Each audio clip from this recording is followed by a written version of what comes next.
Monolithic vs microservice architectures explained in just 5 minutes. Over time, software development has evolved to making applications more scalable and manageable. Initially, we built applications using a monolithic architecture, where everything was part of a single unit. This was followed by a multi-tier architecture, which introduced structured layers. Today, with the rise of cloud computing, we use microservice architectures, where applications are broken into smaller, independent services. In the early days, applications were built as a single unit. This means that the user interface, business logic, and database were all tightly connected within one codebase. While this was simple to start with, it became a problem as applications grew. If one of the applications needed an update, the entire application had to be redeployed. This made it hard to scale, maintain, and debug.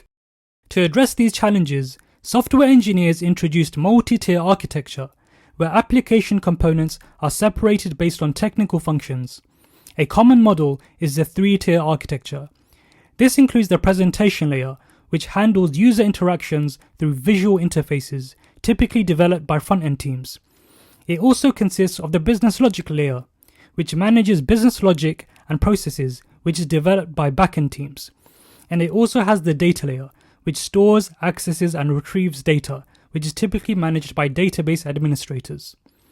While this separation improved structure, it still followed a centralized approach, which did not fully resolve the scalability and complexity issues found in monolithic systems.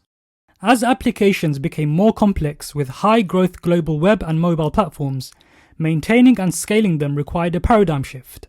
The solution was microservices, breaking up the business logic and data layers into smaller, independent services. Each microservice focuses on a single business function and operates independently. Microservices communicate via lightweight protocols such as HTTP or message queues. This allows different teams to work independently on their own services, deploy new features without affecting others, and even use different program languages and infrastructures. However, to control cost and maintain efficiency, most organizations limit technology choices to a predefined set of tools and platforms. As applications evolve, organizations may end up with dozens, hundreds, or even thousands of microservices. This can introduce new complexities, where if a single microservice fails, it can trigger cascading outages, which makes identifying and fixing issues across multiple services become very challenging. To manage these risks, engineers leverage tools such as containerization to enable lightweight, self-contained deployments, container orchestration to manage service lifecycles, CI/CD pipelines for automated deployment, asynchronous messaging for decoupling services, and monitoring and logging tools to track performance and troubleshoot issues. Monolithic and microservice architectures have their advantages and trade-offs. Choosing the right approach depends on business needs. For example, microservices are beneficial when the application requires independent scalability for different components. Furthermore, the system may be very complex and need modularity. It may also be the case that teams may need fast and independent deployments. Furthermore, different services may require different programming languages or frameworks.